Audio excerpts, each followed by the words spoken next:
mitos y leyendas de nuestra América. ¿Me acompañas? Soy Jenny de Bernardo.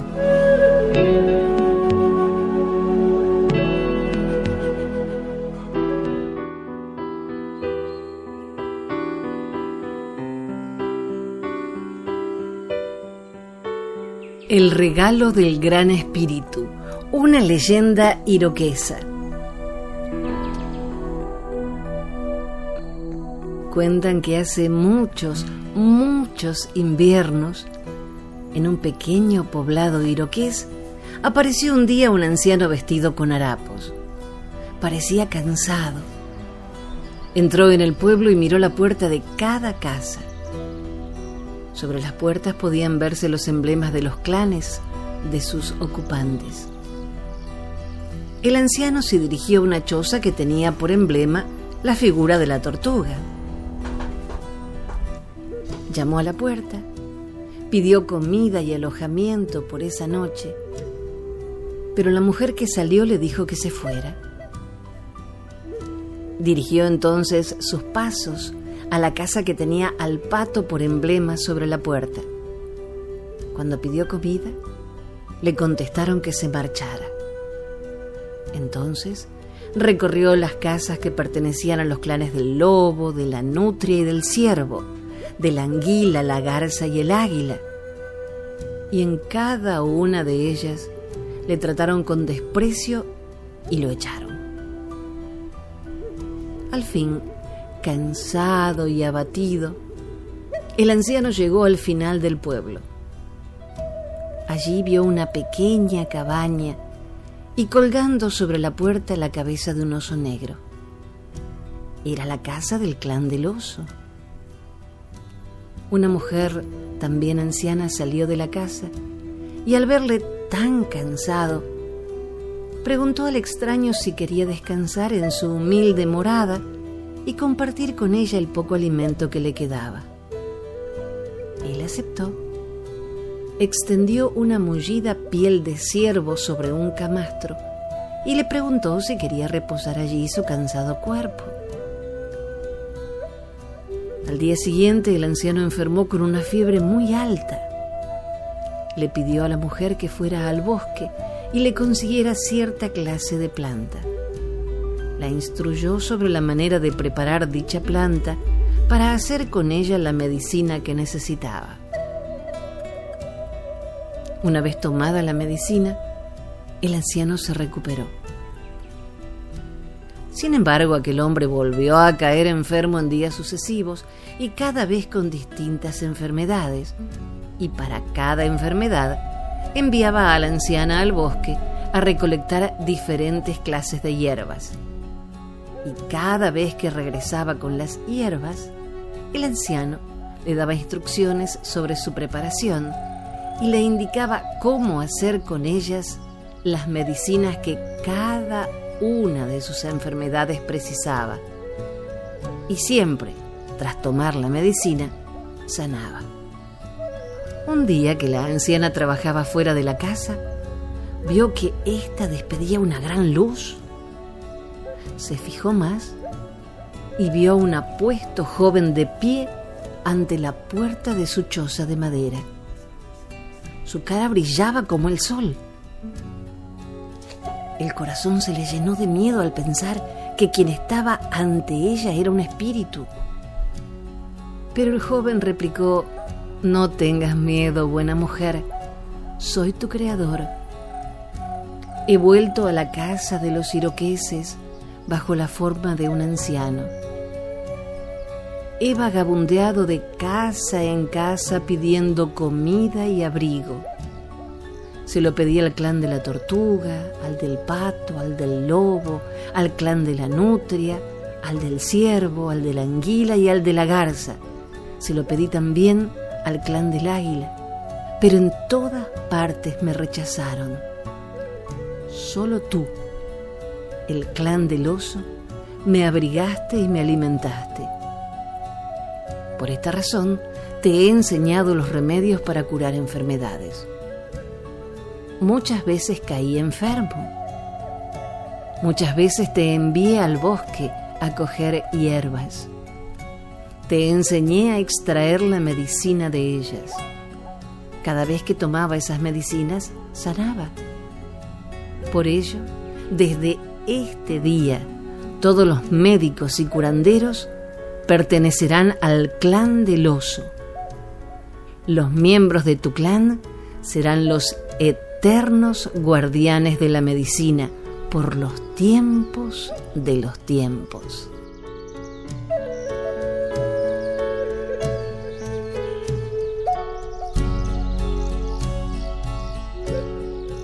Extraído de Cuentos de los Indios Iroqueses, Miraguano Ediciones.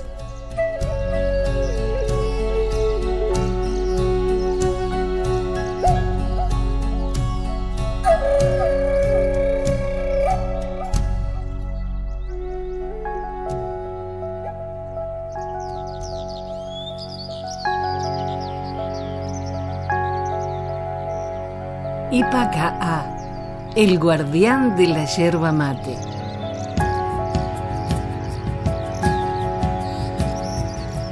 Ipacaá es un ave colorida, tradicional de la fauna guaraní. En una de las versiones rescatadas acerca de esta leyenda, este nombre hace referencia a la frase opacaá, que traducido al español significa «se acabó la yerba». En su peculiar canto, esta ave parece repetir esta frase en idioma guaraní. El ipacaá es un ave que se encuentra generalmente en las riberas de los cursos de agua. La leyenda hace referencia especialmente a la ribera del río Apa. La creencia más habitual es que la maraña que rodea a la yerba mate traduce la pasión que envolvió a la bella joven y al sacerdote Ndiá, que da origen a la leyenda, y el ipacaá es el ave que sigue defendiendo a esa planta de la codicia humana. Seres humanos que se transforman en aves, peces u otros tipos de animales terrestres son personajes de cientos de leyendas paraguayas, las cuales encierran una enorme riqueza de fantasía. En cuanto a la leyenda del ipacaá, conocido espécimen plumífero de la fauna paraguaya, el escritor y folclorólogo Paulo da Carvalho Neto afirma que se conocen dos versiones muy literarias sobre esta. La primera de las versiones relata la historia de Julia, la criatura más bella de su valle. Ella parecía indiferente a las conquistas, relata la leyenda, pero repentinamente Julia quedó impresionada por un apuesto mancebo. Meditando un día sobre cómo podría ser correspondida, no advirtió la presencia de una anciana que se encontraba rogando a su lado. La anciana iba ya en su 10º Ave María cuando Julia despertó. La anciana le pidió que hable sobre lo que deseaba, pero insistió en vano. Entonces la vieja, que resultó ser el hada de aquellas comarcas, se levantó alterada y profetizó con voz profunda: «Desde hoy, en justo castigo a tu soberbia, de tu mezquindad de alma, de la ruindad de tu corazón y de tu falaz mentira, abandonarás tus formas humanas para convertirte en ave, que de un modo constante irá pregonando por valles y collados que se acabó la yerba». La última frase se traduce al guaraní opacaá, de ahí el nombre de Ipacaá. Y así fue desde entonces. Por valles y collados se escucha particularmente en la hora vesperal el canto monótono y alborotado Ipacaá.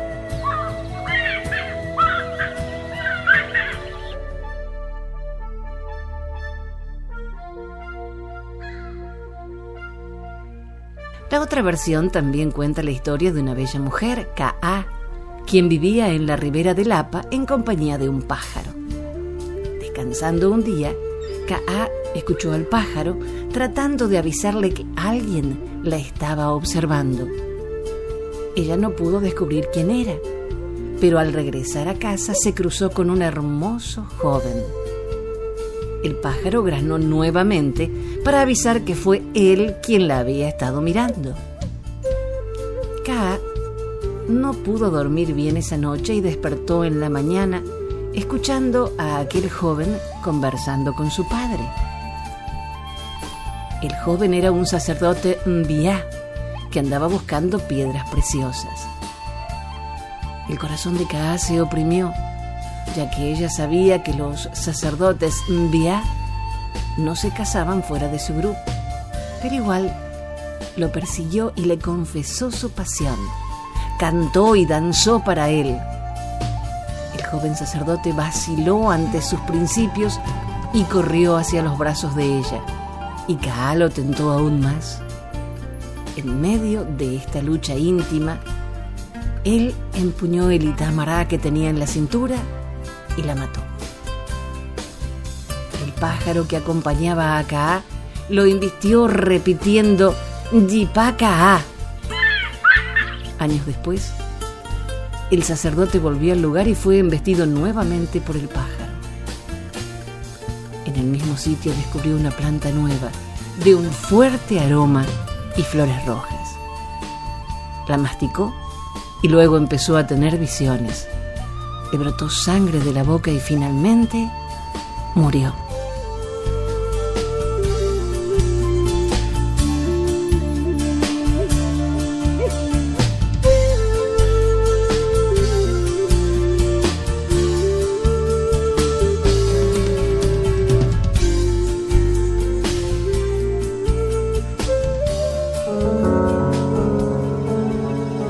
Desde Nicaragua, la leyenda del sapo.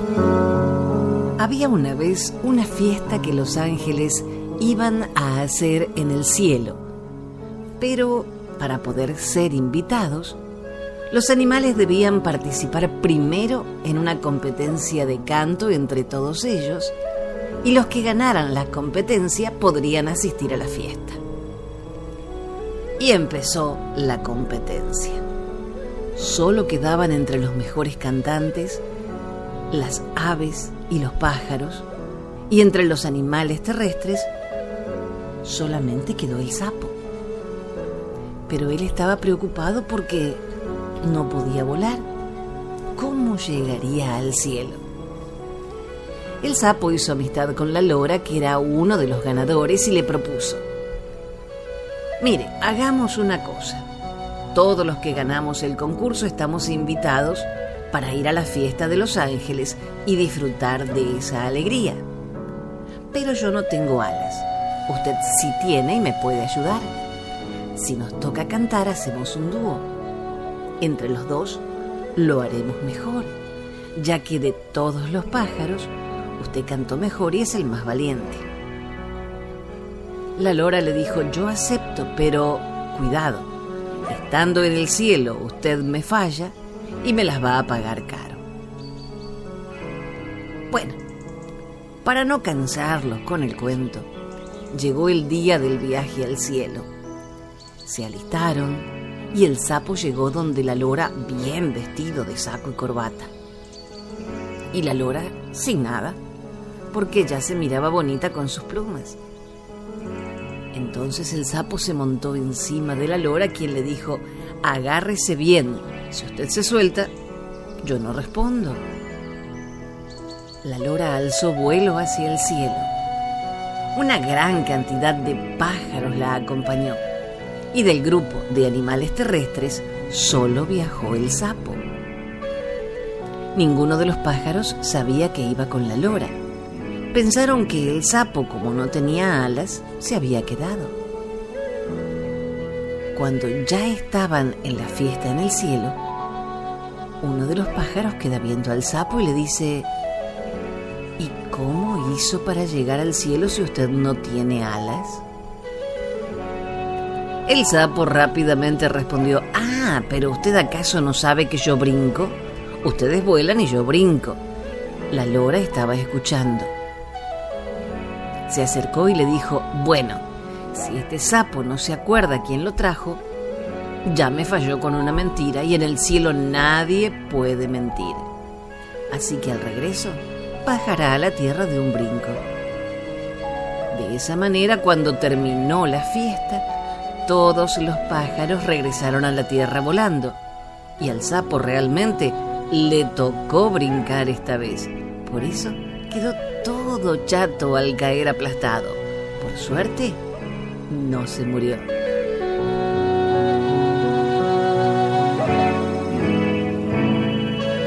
Esta historia fue narrada por Celia Henry Müller de San Esquipulas.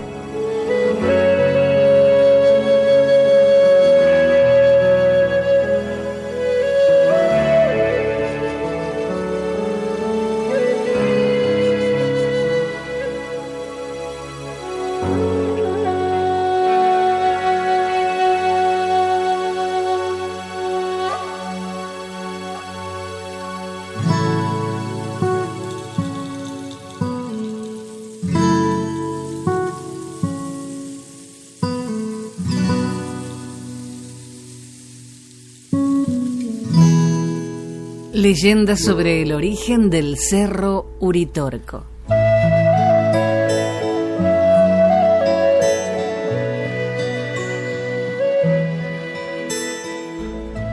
En el principio fueron solo los antiguos. Ellos habían poblado las sierras cuando todavía estaban naciendo. Vivían en casas comunitarias, semienterradas, construidas con piedras para aguantar los inviernos. Los hombres tenían barbas, se pintaban el rostro de rojo y negro, y las mujeres eran altas, hermosas, y muchas tenían ojos verdes. Habían levantado altares a la luna para agradecer por la fertilidad de los campos. Sabían tejer, fabricar vasijas, trabajar metales y piedras, cazaban, criaban aves y otros animales pequeños. No se dedicaban a la guerra, pero se defendían muy bien si los atacaban. Así eran los comechingones. Los sanavironas vinieron después, de cara y nariz ancha, mediana estatura. Se agrupaban en clanes. Vivían en chozas construidas con paredes de adobe y techo de paja, sostenidos por horcones. Rodeaban sus viviendas con cardones y plantas espinosas. Ellos ofrecían danzas y ofrendas al sol. Eran selváticos, guerreros. Su nahuán, su cacique, se llamaba Tulmba. Escuchó Tulmba que el jefe Olayón, Camiare del asentamiento del norte, pensaba casarse con la princesa y sacerdotisa lunal Luyaba, una etnia de los asentamientos del sur. De esta manera, las 12 tribus de comechingones se volverían más fuertes, lideradas por un solo e indiscutible nahuán. Olayón y Luyaba se casaron con gran alegría de los pueblos comechingones. Pronto tuvieron hijos y la felicidad fue completa. 2 niñas mellizas y luego otros niños, comenzando con una época de prosperidad en la región. Envidioso de esta felicidad como de la superioridad estratégica de los comechingones, un día que Luyaba volvía con su comitiva de visitar a unos parientes, hombres de Tulmba atacaron la caravana y la capturaron. Los hombres de Olayón, que lograron escapar, le avisaron e inmediatamente se pintaron el rostro de rojo y negro para la guerra. Pero Olayón, valiente y generoso, no quiso derramar la sangre de sus hermanos y propuso una guerra entre jefes. Este desafío se propagó entre las diferentes comarcas como reguero de pólvora, y Tulmba, que tenía secuestrada a Luyaba en su choza, debió aceptarlo. Armados de escudos y de macana, un garrote con piedras engarzadas, los 2 jefes se desataron en una larga lucha rodeados de todas las tribus. Ninguno sobresalió. Eran fuerzas iguales. Se derramó sangre en ambos y ninguno menguaba el ataque. Viendo que llegaba a su punto de agotamiento, Tulmba envió la macana contra Olayón con toda la fuerza que le quedaba y el escudo de Olayón se partió. El golpe lo alcanzó en la frente. Olayón cayó de espaldas mirando al cielo.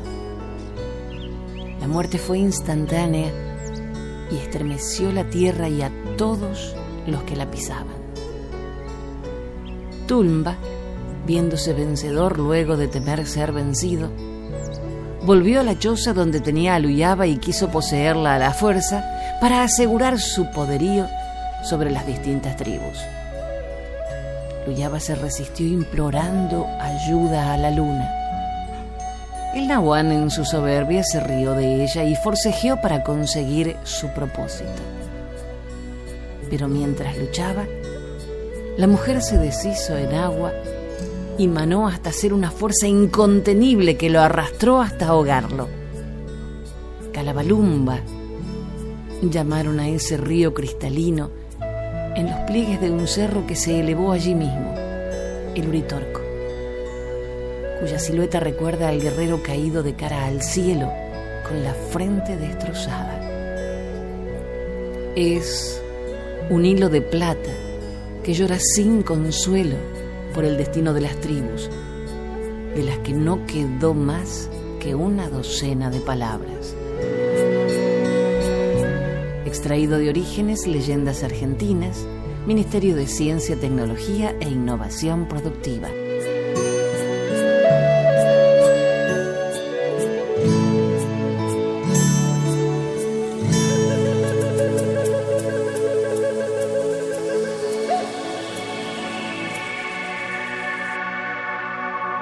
La historia del árbol de sangre de Drago, una leyenda del Ecuador.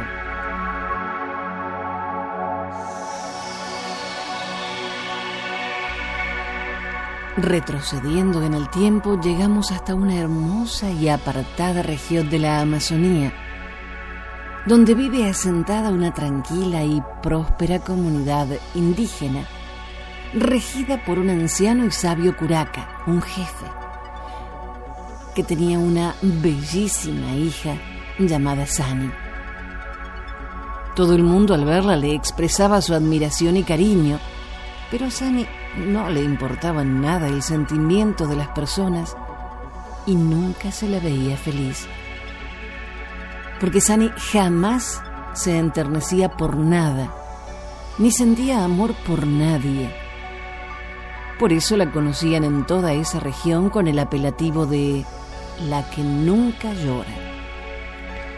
Cuando llegó el invierno a la comarca, llovió de forma tan intensa que todos los esteros y los ríos se desbordaron. Las casas, los cultivos, los animales, todos fueron arrasados. La gente sufría y lloraba mirando el desastre. Solo Sani se mantenía indiferente, sin derramar una sola lágrima. Aquellos indígenas buenos, transidos por el dolor que les producía la destrucción que el fuerte temporal iba dejando a su paso, criticaban con amargura la fría actitud de Sani. Mírala, no le importa nada, decían unos. Ni siquiera le importa el llanto de los niños, decían otros. Ella tiene la culpa de lo que nos está pasando. Los dioses la están castigando por no tener sentimientos, decía la mayoría. En eso, la Ruku Warmi, la mujer anciana, la más sabia de las mujeres, aseguró que solo el llanto de Sani podría acabar con el vendaval, la lluvia y la terrible situación por la que estaban pasando. Pero, ¿cómo la haremos llorar?, dijeron unos. Yo creo que ni ante la muerte de su padre lloraría, dijo otro. Todos los ancianos estuvieron de acuerdo que era necesario que Sani conociera el dolor para que su alma al fin se conmoviera. Un nublado día, mientras la muchacha caminaba por el bosque en dirección a su casa, se le apareció una anciana y suplicante le dijo: «Por favor, ayúdame a recoger ramas secas, pues tengo que calentar la choza donde está mi nieto enfermo y tiritando de frío». Pero Sani apenas si la miró con indiferencia y siguió su camino como si nada. Casi al instante se le apareció una mujer joven con el niño enfermo en los brazos y le dijo: «Te lo suplico, ayúdame a encontrar las hierbas que necesito para curar a mi hijo». Y aunque Sani sabía dónde encontrar estas hierbas, no quiso ayudar a la joven y angustiada madre y siguió su camino imperturbable sin siquiera volver la vista atrás. Pero solo alcanzó a dar unos pasos, porque enseguida oyó la voz de la anciana que imploraba diciendo: «Señor, haz que esta mujer que no siente compasión por una abuela ni por una madre sufriendo, jamás sea abuela ni madre.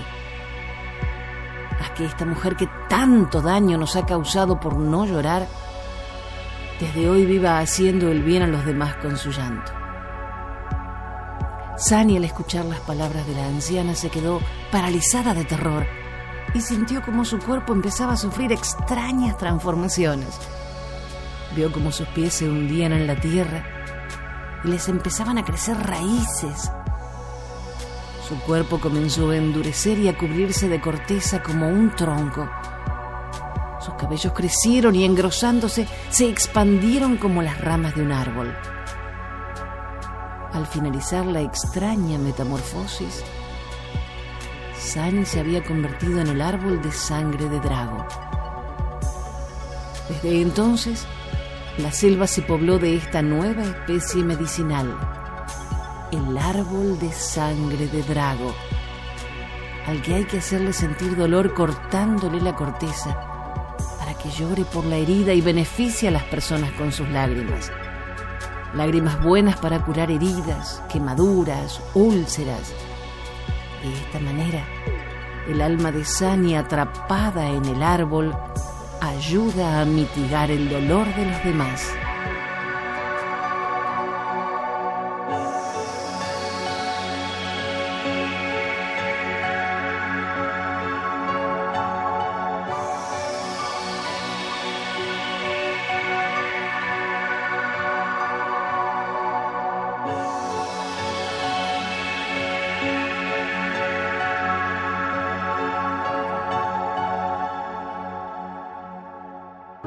Dijo un escritor y humorista alemán: «La memoria es el único paraíso del que no podemos ser expulsados».